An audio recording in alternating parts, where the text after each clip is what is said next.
Welcome, ladies and gentlemen, to Neo Tokyo's official podcast, Interlinked. Huge shout out to our sponsor, Playa3ull Games. They are inspired by gamers and funded by their community. They have a epic game on the Epic Games Store, a third-person shooter called Nexus. Hop on in there and check that out. They're also currently selling nodes, so if you're interested, check that out at their website, playable.games. That is a 3 instead of a B on Playable. Now strap in for the rest of this episode of Interlink. I'm joined today by Russell from Metacade. How are we doing today, Russell? Very good, thank you. The sun is out. It's Friday. What better way to end the week than doing this? So yeah, looking forward to having a chat. Same here. I know we've got to work together on the NT side, on the Superverse side, so it's great having you on the podcast. Yeah, thanks for the invite. Absolutely. So let's dive into a little bit on your background. Obviously, you've been in the crypto gaming space, but how'd you make your way into crypto and how'd you settle in crypto gaming? Yeah, sure. So I'm the founder and CEO of Metacade.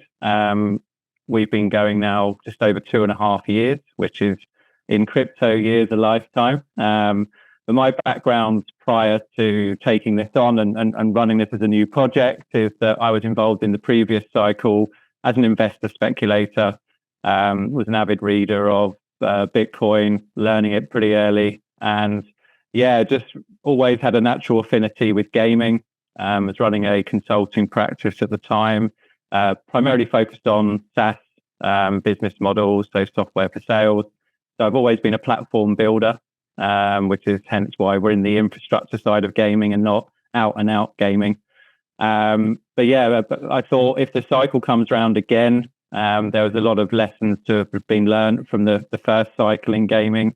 What amazed me was, of course, what Gala and Axie and other headline projects did as kind of first to market, and the ability to scale so incredibly fast over such a short window was obviously very interesting, not just from a commercial point of view, but just really threw up a lot of possibilities for what might come next.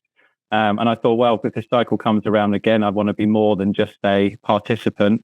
I'd like to build something in the space, and a number of us wanted to do the same. And here we are, 2.5 years in, incredibly bearish period whilst we've been building. So looking forward to some more green days and hopefully some blue skies. Yeah, absolutely. And for those who will be watching on Tuesday when this drops, we are at 113,000 as Russell's at, or excuse me, 117,000. Okay, that's the first time I've seen that number. That changed since I was at judo. So congratulations on another all-time high. Who knows? We might be talking in 120s land by the time this airs on Tuesday. So that definitely does not suck. But on top of that, ETH is outperforming. We've actually got, altcoins ripping, Doge up 11%, Cardano 15%, Pudgy Penguins 10%. We got even gaming looking good. IMX up 12%. So it's nice to see. I mean, you could have almost called the Pico bottom of just the absolute mass bearishness that was on gaming just a few days ago with what was it, the Treeverse launch that the CEO, huge shout out to that CEO, because I've never watched the CEO take it on the chin so absolutely bluntly to his community, no sugarcoating. This is how it is. And I think that'll pay dividends, that sort of honesty. And I think he'll be rewarded by the fact that pretty much the second he's like, hey guys, obviously that didn't go so hot, we're going to have to go back to the drawing board. And now it's been straight up in the market since then.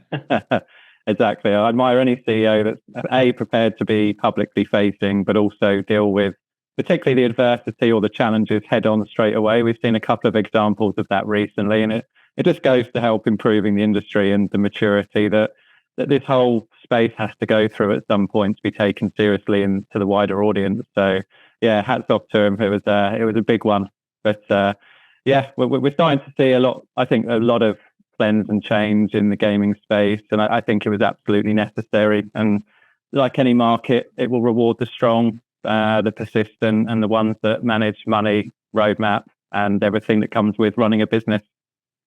Yeah, it feels like we're in like a post-forest fire period where there was so much bloat particularly in the big titans from 2021 who had these giant promises on super aggressively promised timelines, AAA MMORPGs that were going to be built in 2 years with bubblegum and spit and $500 million in raising.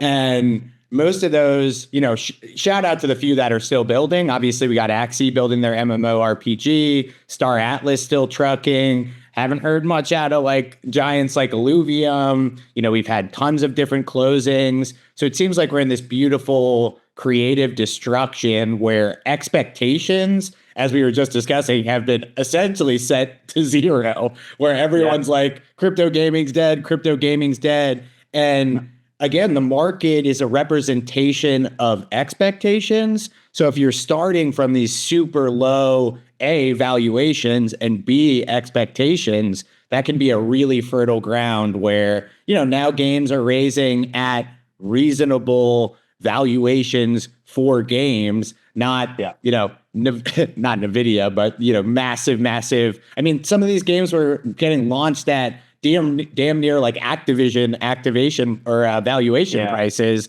with a pitch deck and a dream and a charismatic CEO. Yeah, agreed. I'm glad we've seen a zero drop off the end of the raises. This single figure approach. I think a single figure approach, whether it's up to sort of maybe 5 or 6 million, with a clear deliverable first product, I think is going to be the natural shift in which the market will head, where it's realistic, it's within a timeline that makes sense.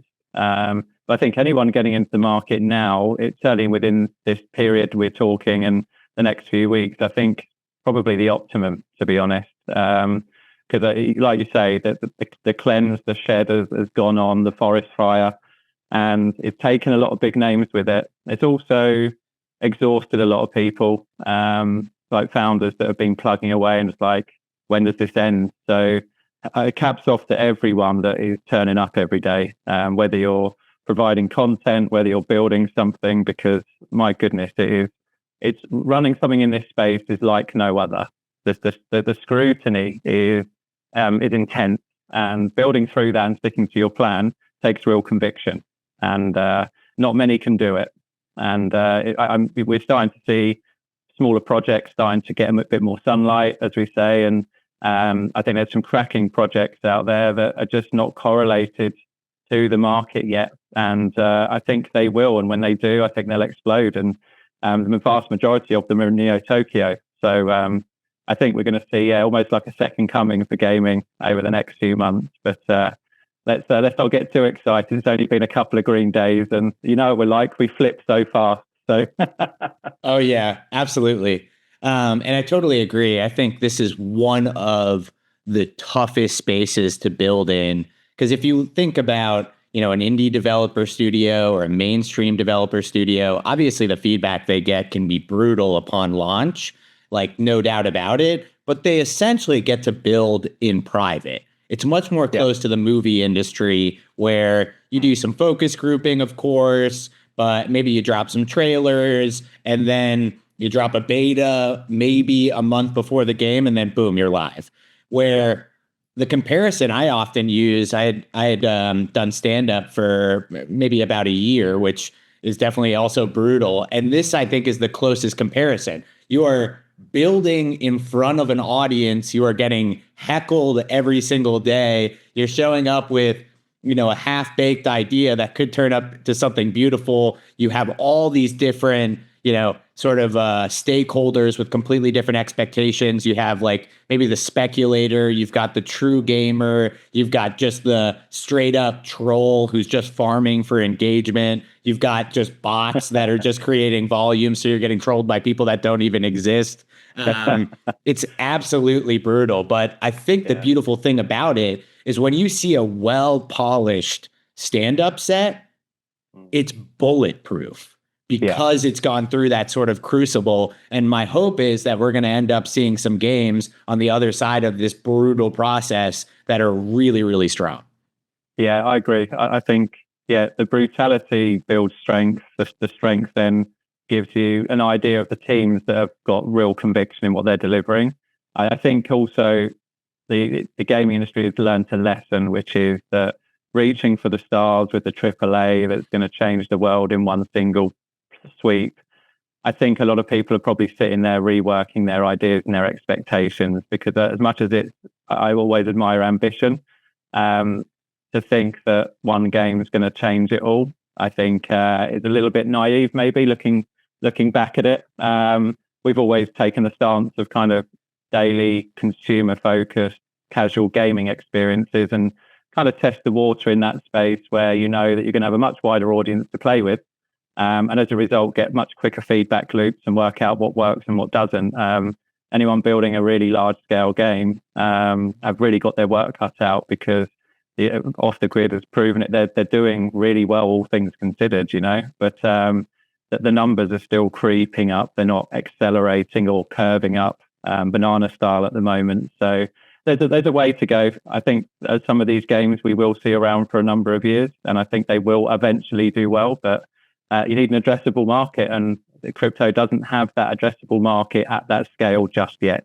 So I think there's some patience required. But in the meantime, a lot of the studios are starting to pivot, starting to ship smaller, quicker products and games and experiences. And they're the ones that I think are going to ultimately succeed in the short term, because they're giving their audiences something to engage with. It's definitely a tough calling, but we're seeing projects like World of World, Decimated, which are obviously heavily involved in Neo Tokyo, just turning up the volume on their builds. And I think those two will do incredibly well in that category, because they've not stopped like we haven't. We ship every week, and that's all you can do when the market's saying we're not interested.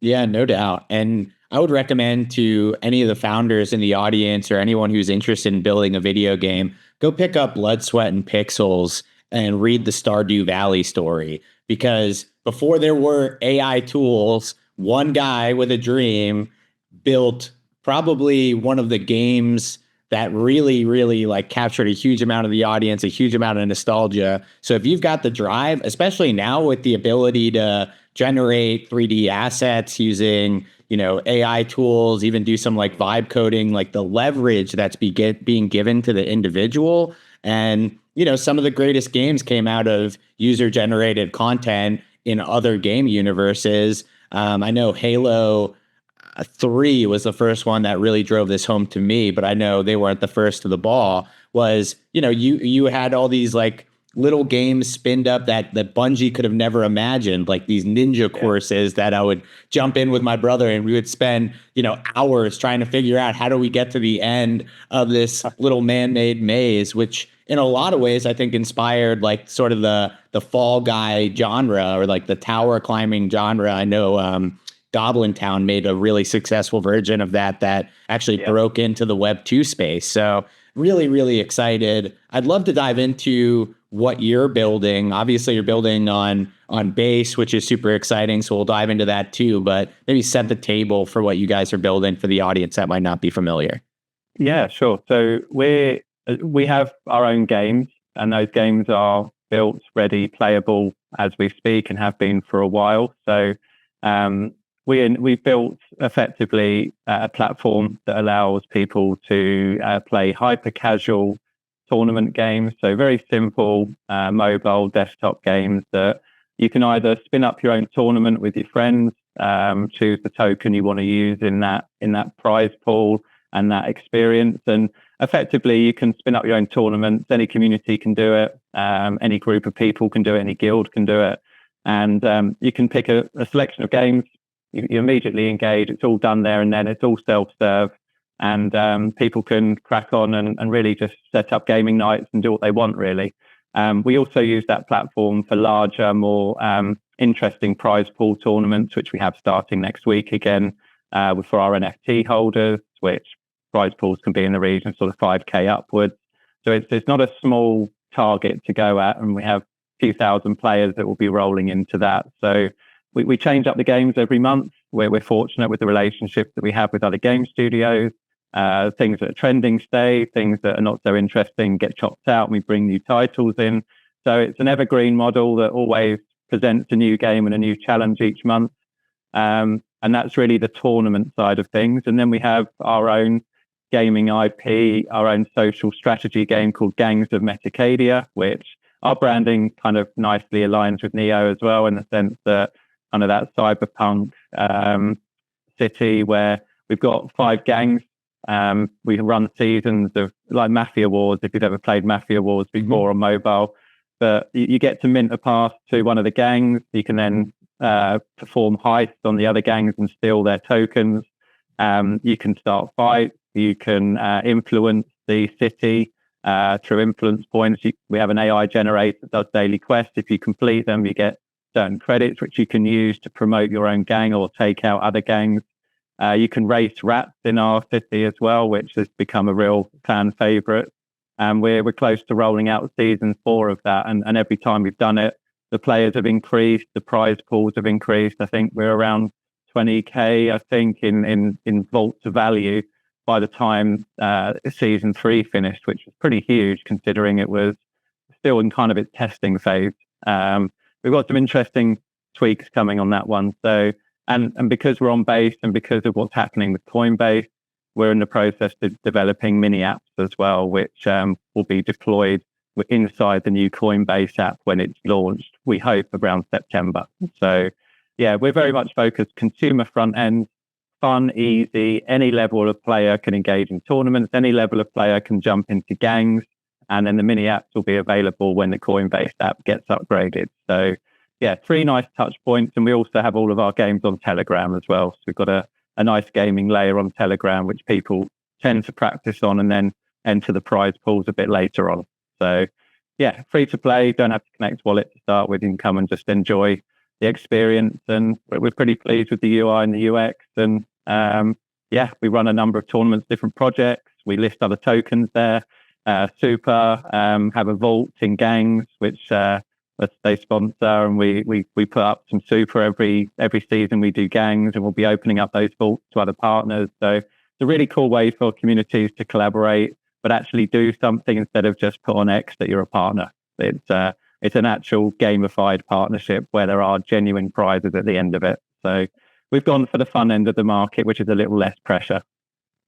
Oh, I love it. And I think, you alluded to a point, which I think is so true, that the space is inundated with paper partnerships where, someone just announce 2 big projects, announce very vague text, no sort of like juicy integration. So to actually have sort of these gameplay integrations, these multi-stage collaborations, like really actually pushes this space forward, as opposed to, a little flash in the pan for a couple likes, some views, and then, it's on to the next one. So really appreciate, that partnership with Super, as well as like the other things that you guys are building with the entire ecosystem. I think it pushes the entire space forward. Yeah. And I think just giving other projects utility where they might not be able to afford to do it, or it's not on their roadmap, is just such an obvious way to integrate quickly with other communities. And look, the selfish side of it, of course, is that Community X comes over, plays a tournament that they're going to win their gaming token or their meme token or whatever it might be, and they like the experience and end up becoming more aware of Metacade. That's, of course, the strategy. But equally, the project takes a bit of pressure off the partner because they can put up game nights with ease without having to build anything. And we all know that everyone wants an update and a release and a ship schedule and a roadmap being updated every week in this space. And it's sometimes just not possible. So it's better to use other people's tech and keep the fun moving. So that's the intent. And because Base is very consumer focused and Coinbase is really tackling the consumer funnel, it makes sense for us to be that type of business on that chain. So yeah, so pleased with the alignment and pleased with the numbers. They're starting to creep up, and the market's quiet, but our numbers seem to be increasing each week. So there's early signs that adoption is starting to show, which is great. And after 2.5 years, that's what you hope for. Now a word from our sponsors. What's up, crypto gamers? Shout out to our sponsor, Myria. Myria is revolutionizing Ethereum-based gaming with its powerful L2 scaling solution. Think zero gas fees, instant transactions, free NFT minting, and more. Myria offers a suite of tools that are tailor-built for game development, including game-specific SDKs, a spec'd-out marketplace, Web3 spiked leaderboards, new AI super tools, and more. All this fueled by a fleet of player-run nodes that are a breeze to operate and pump out daily rewards for supporting the ecosystem. Plus, check out MetaRush, the Battle Royale obstacle runner by Myria Studios, dropping very, very soon. And now back to your regularly scheduled program. Now, for obviously, Neo Tokyo has a ton of founders that are picking, what chain they want to at least start on, although multi-chain has really become into vogue, especially as, the tools were always advertised that it was like, 3-click multi-chain, but I've never met a dev that, actually went through that process and was, much, much tougher than usually advertised, but the tools are getting there. So people are heading in that direction. But for the original decision where you do your launch, can you kind of go into what sort of support does Base offer? What's their sort of like vision around crypto gaming? I mean, it really, at least to me, seems to be quite in line with their focus of consumers. But would love to hear from you what sort of like support and advantages the Base chain gives. Yeah, definitely. So we started on ETH, and then our intent wasn't to necessarily build the amount of gaming experiences in the initial planning. So once we decided that this was possible and there was an opportunity, we realized that ETH wasn't the place for us because of obviously the gas fees to that. So we migrated over to Base, which is probably now about 14, 15 months in. The support in terms of migration was fantastic. The good thing is if you're an established project with a token and an economy on any other chain, there's only one way onto Base, and that's through the contract that they provide you. So you immediately renounce your contract as you enter, because and then they use the super bridge for a one-to-one burn. So whatever your economy is, it's ported, it's moved, but then you're renouncing it as well. So there's that added kind of security and trust element where you end up on Base and the contract is no longer yours. And as a result, that means you just crack on and build and not have to worry about that. So that's really good. The team are incredibly supportive. What they did better than most is ship a load of builder tools that allow people, what we call it Paymaster on Base, which is allow you to build gasless experiences. So they sponsor the gas for your experience. So on tournaments, no one pays gas. On gangs, no one pays gas. So that's a friction point, which is immediately cleared. The smart wallets there, which we really like, and we think it's going to be adopted a lot more. It's a far more intelligent wallet that allows you to create, again, much quicker experiences. But I think the overall kind of draw to Base and the decision that we made to shift wasn't a small one, but we feel like we've really nailed that decision. We've failed in other areas, of course, but the fact that Base's relationship, of course, with Coinbase in the recent weeks has become incredibly clear about what the direction is for consumer adoption. Like if you're looking as a project to get distribution and you're looking to get a much, much larger user base to at least see and experience what you've built, then I really would struggle to think of anywhere else to do it apart from Base. And it's not because I'm a blue boy and I've been blue pilled on Base, but you can't argue with the commitment to builders. The TPS on the chain shows factually that it's the number one chain. The flash blocks improvement, so they're going to be making things a hell of a lot faster. So it's speed, it's access, it's frictionless, it's everything you need from a consumer experience, what people are used to on their apps.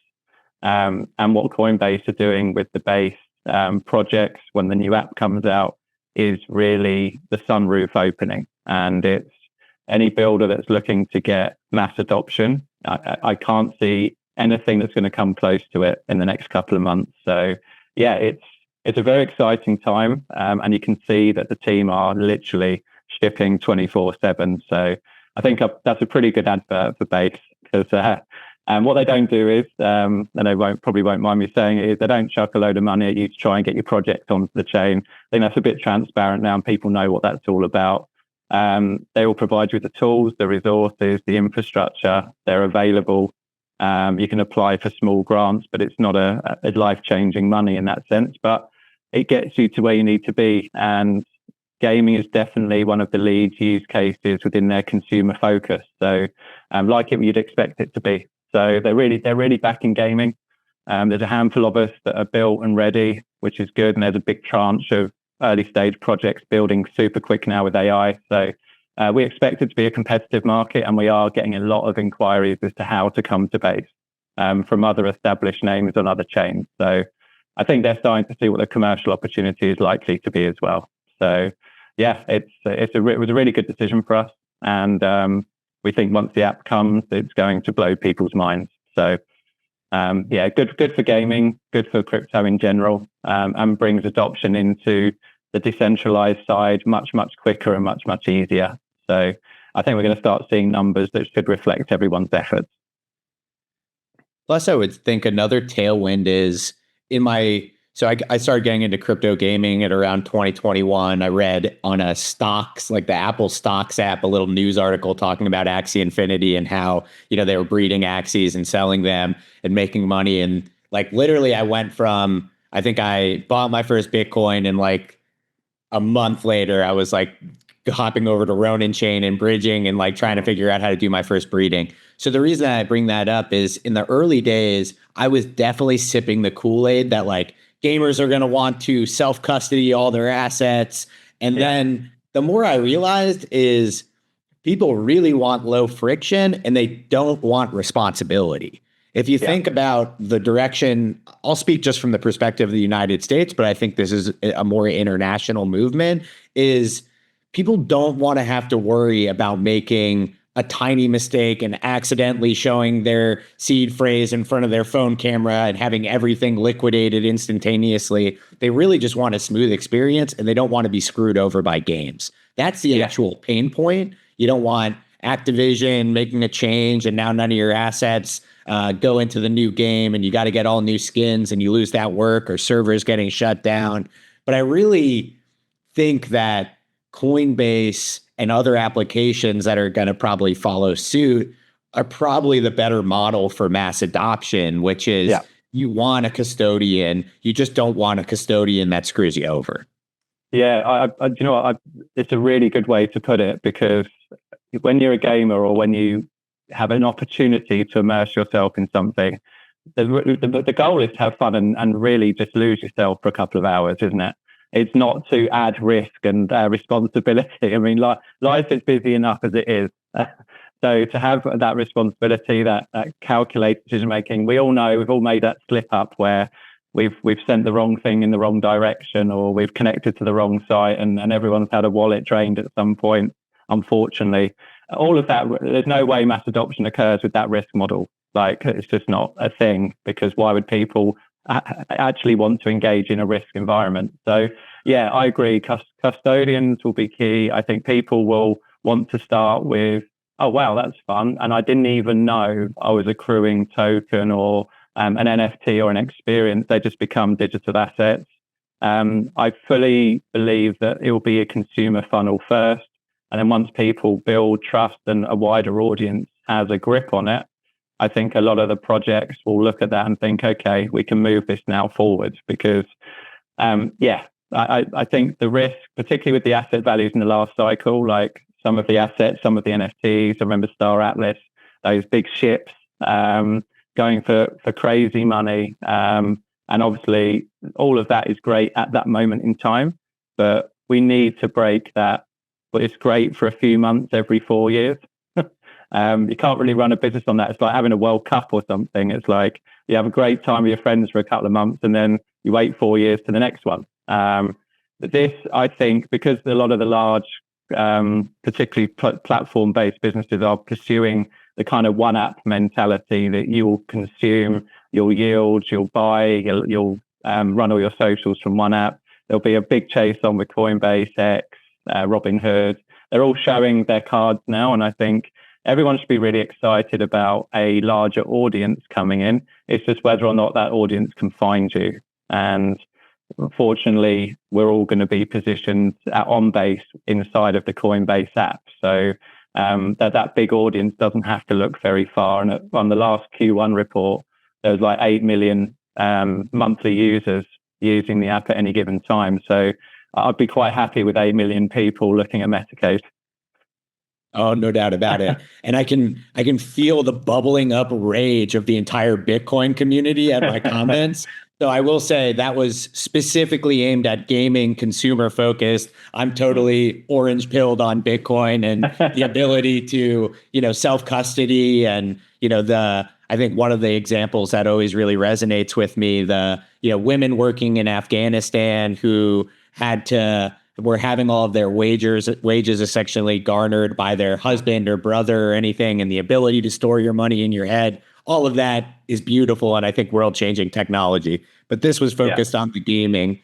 And on the Star Atlas comment, I think we actually put the cart before the horse, because I think eventually we will develop these sorts of like super high risk, high stakes pieces of games, but they're going to come at the end. And I think there will be that sort of like, I played RuneScape when I was in middle school, and the fact that you could go into the wilderness and get into fights and lose all your shit was like super high stakes and super cool.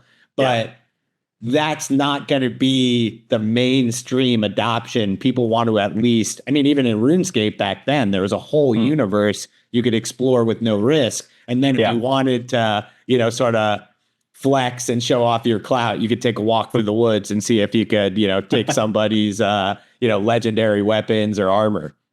Yeah, and then the problem at the moment is you walk through the woods in this industry, you end up bare naked by the time you leave it. So, yeah, exactly. I agree with you. I think the cart definitely was placed before the horse, and I also think that these larger economies within the game have to be really played out, and we need to see if they work. A lot of people have tried, and I think that's fair play to them. But I think when you look at your World of Worlds, you look at your Star Atlases, there's large economics at play there. And World of World announced a deal with Lamborghini this week, so they're doing really smart business in that sense. And I like to see that level of like real like focus at the commercial end. And I think for the first time, and it's been a long time building Metacade, but for the first time I'm seeing what I'm used to, which is that kind of corporate alignment, that commercialization coming, that the things that builders day to day don't really think about. If you're kind of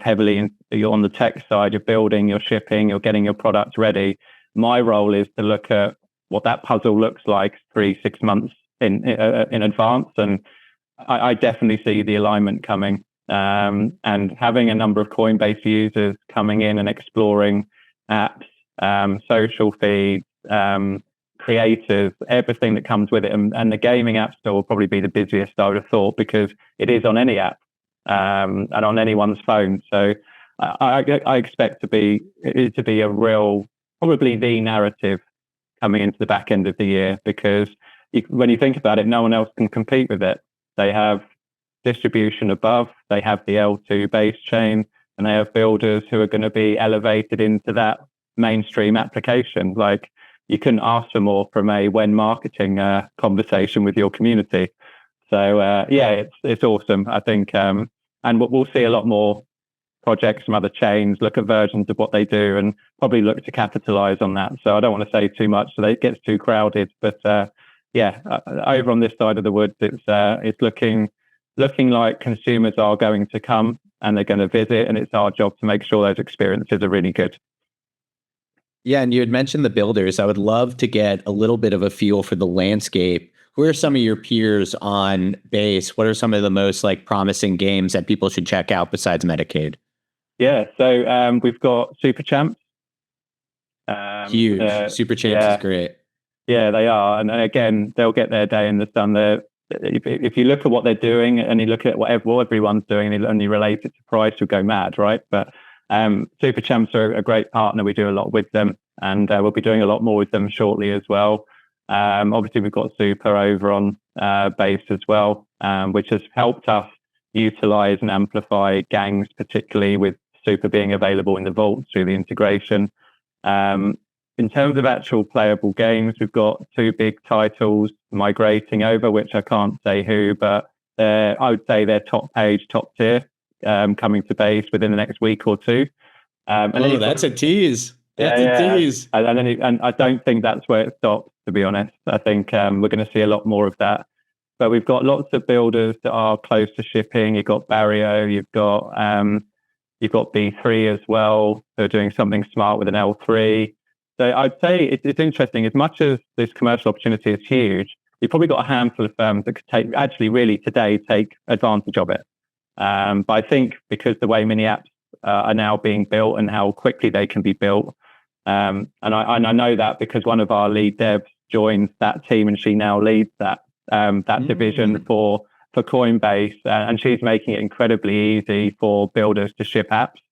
That's really her key lead focus and role, and she's doing an incredible job at it. So actually, Pete, we're going to see, like you said, with the AI, we're going to see a lot of apps, a lot of games, a lot of people putting product into the market a lot quicker and a lot more cost effectively. And if one of them takes, it's a much better ROI, it's a much better risk reward model.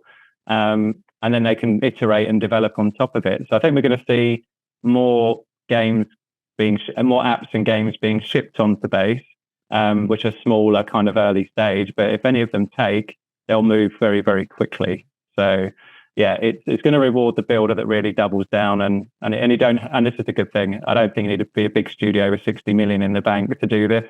This is like get a 2 ETH grant from Base and build an app. That's the market.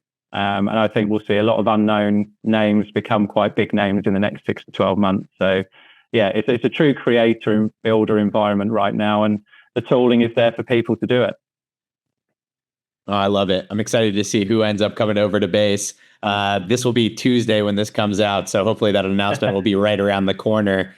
And I know I promised to get you to your family on time. So I just have one more question, which is there a piece of wisdom, either as a founder or just a life lesson that you can leave the audience with before we wrap up? Yeah, as a founder, particularly if you're publicly facing, trust in your vision, your process, and don't fall short based on either whether it's community pressure or market pressure. Don't feel the need to try and keep everyone happy. It's impossible. And I've found that out over the last 2.5 years. So if I could have my time again, I would still be public. I would still be doing it in exactly the same manner.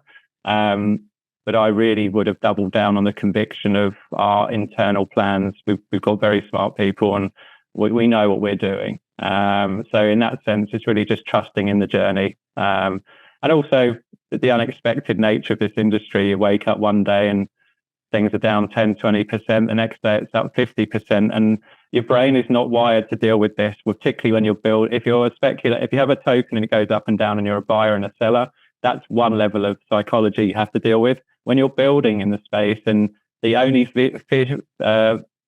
way you're priced in the market and the price is going down, it's incredibly tough to deal with as a team to keep yourself motivated to keep going. And there's so many teams that are building great products and games that are down 80, 90%. And you're like, there's no justice in that. But I trust in the fact that will all get priced in at some point. And you see what Stephen's doing at Decimated and all the other guys, like they're building really, really great games and they will have their time. And I hope they do. I hope everyone does that stuck it out, because we've seen a lot of people pack up and leave in May. And we're still here in the beginning of July with lots to look forward to, I hope. So this is definitely a marathon, not a sprint, I think is probably the best way to tie it all in. I love it. That's a great place for us to wrap. Russell, thank you so much for sharing your knowledge with the audience. Really enjoyed the conversation, and thanks for pushing the space forward. No, I appreciate it. Thanks very much for the invite. Anytime. And thank you to the audience for joining us today. This has been Neo Tokyo's official podcast, Interlinked, and we'll be back next week with another episode. Take care, everyone.